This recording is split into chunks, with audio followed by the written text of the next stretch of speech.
Baik, bertemu kembali. Semalam, Menteri di Jabatan Perdana Menteri, Parlimen dan Undang-Undang, Datuk Seri Wan Junaidi Tuanku Jaafar menegaskan kebebasan hakim untuk melaksanakan tugas mereka harus dipertahankan. Menurutnya, meskipun kerajaan melakukan transformasi termasuk terhadap badan kehakiman, namun konsep pengasingan kuasa masih kekal dengan hakim seharusnya bebas untuk membuat keputusan. Baik, untuk mengupas dengan lebih lanjut bagi membincangkan isu ini, pada jam ini kita bersama dengan Dr. Nur Fajri Ismail yang merupakan pensyarah pengajian undang-undang Universiti Sains Malaysia. Baik, terima kasih Doktor kerana sudi bersama dengan Buletin Awani pada jam ini. Sama-sama. Okey, baik Doktor, saya nak terus saja kepada soalan. Boleh Doktor terangkan prinsip pengasingan kuasa yang diperuntukkan kepada Badan Kehakiman Negara? Okey, baik. Berkaitan dengan perkara tersebut, saya nak menyatakan bahawa kita ada konsep satu prinsip yang diberi nama sebagai prinsip pengasingan kuasa.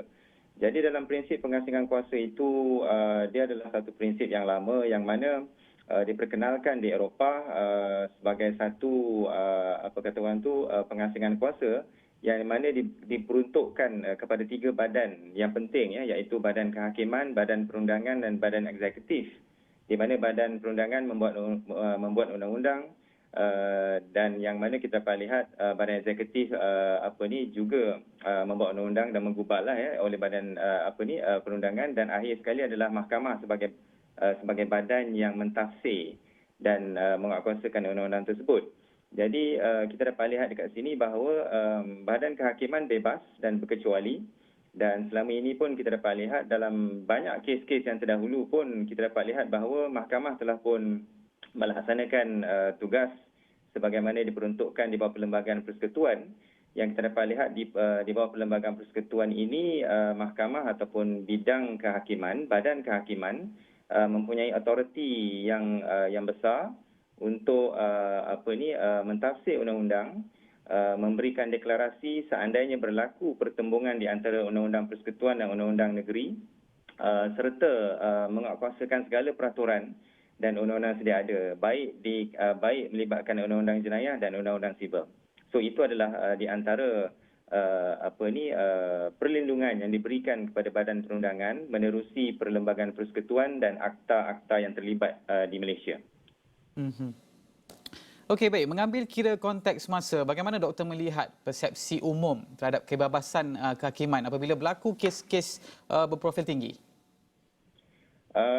Dia ada dua perkara lah dapat lihat di sini, ya. Yang mana yang pertamanya kita dapat lihat apabila ada kes-kes berprofil tinggi, ini bermakna bahawa sistem keadilan jenayah kita adalah sesuatu yang dapat dizahirkan, yang mana dengan penguatkuasaan undang-undang maka sudah tentulah terdapatnya kes berprofil tinggi di mahkamah kita sekarang ini.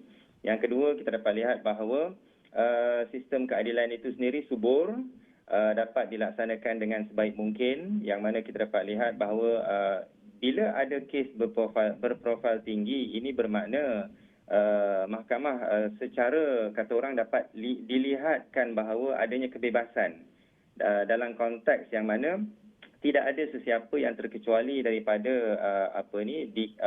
terkecuali dalam konteks undang-undang kita.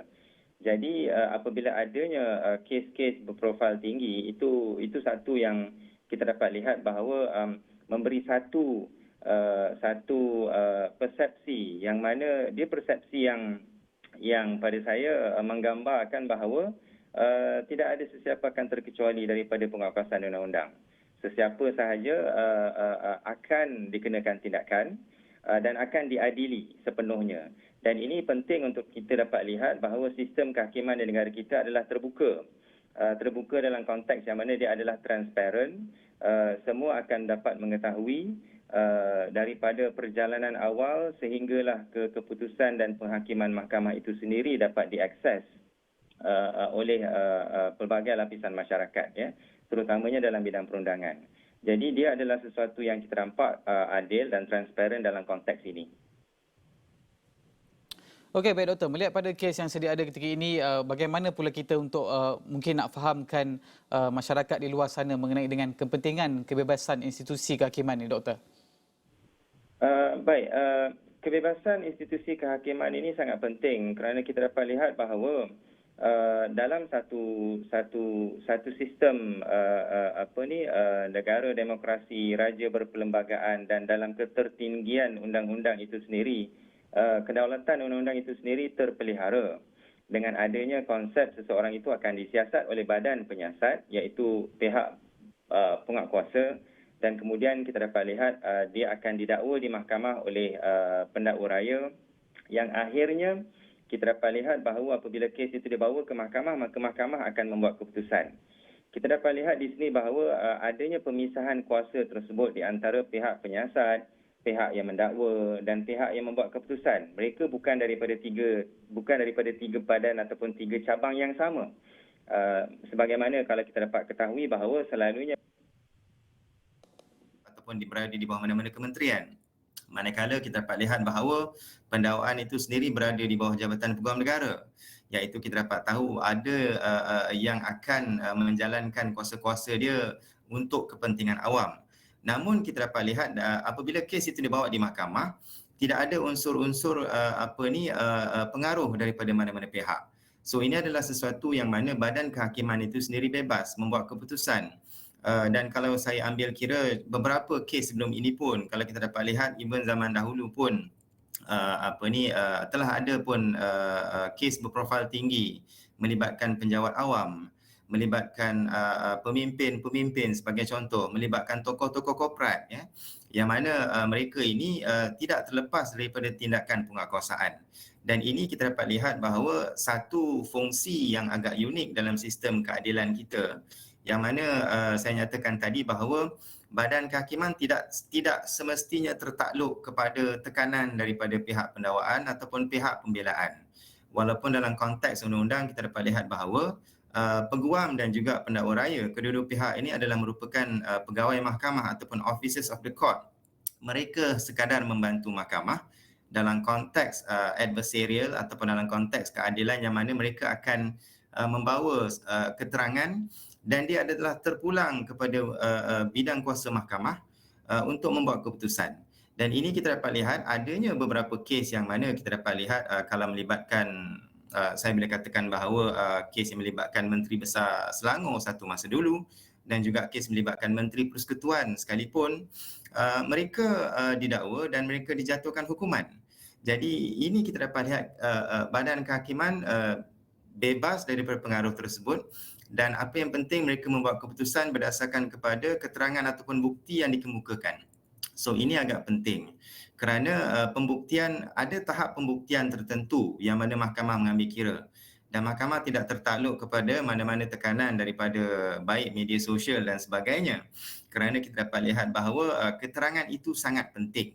Dan prinsip-prinsip inilah sebenarnya yang membawa kepada satu sistem proceeding mahkamah itu sendiri yang kita dapat lihat bebas, ya, dia memberikan peluang kepada kedua-dua pihak, ya, pendakwa raya untuk mengemukakan keterangan, dan kepada orang kena tuduh ataupun mungkin kita boleh kata OKT lah, ya, untuk mengemukakan keterangan mereka sendiri. So ini adalah merupakan sistem keadilan yang kita amalkan sekarang ini di Malaysia. Okey, baik doktor, kita nak juga mengambil contoh daripada negara-negara luar. Bagaimana pula presiden di negara lain dengan sistem kehakiman yang hampir sama seperti di UK sebagai contohnya untuk menangani kes-kes yang berprofil tinggi ni doktor, secara ringkasnya? Baik, secara ringkas kalau kita dapat lihat bukan sesuatu yang baru, ya, kes berprofil tinggi ini. Sebagai contoh, kalau saya ambillah negara-negara sebagai contoh Filipina, pada tahun 80-an presiden mereka pernah didakwa atas beberapa pertuduhan yang melibatkan rasuah. Begitu juga dengan Peru, ya, di negara Amerika Selatan yang melibatkan presiden mereka. Negara dekat dengan kita, Thailand sebagai contoh, mantan Perdana Menteri mereka juga didakwa atas beberapa pertuduhan. Serta Korea Selatan, ya, pernah juga ada kes berprofil tinggi. Jadi kalau kita dapat lihat even di negara-negara UK sendiri dan juga melibatkan Australia, tidak ada pihak yang terkecuali daripada pendakwaan. Dan kes-kes berprofil tinggi ini kalau kita dapat lihat di luar negara, dia juga mendapat liputan yang luas. Namun kita dapat lihat mahkamah dapat membuat keputusan sebagaimana saya nyatakan tadi berdasarkan kepada fakta dan keterangan yang akhirnya ada sabitan terhadap mereka ini. Jadi kita dapat lihat bahawa tidak semestinya seseorang itu tidak semestinya apabila ada profil tinggi melibatkan profil tinggi maka mahkamah tidak dapat membuat keputusan tersebut.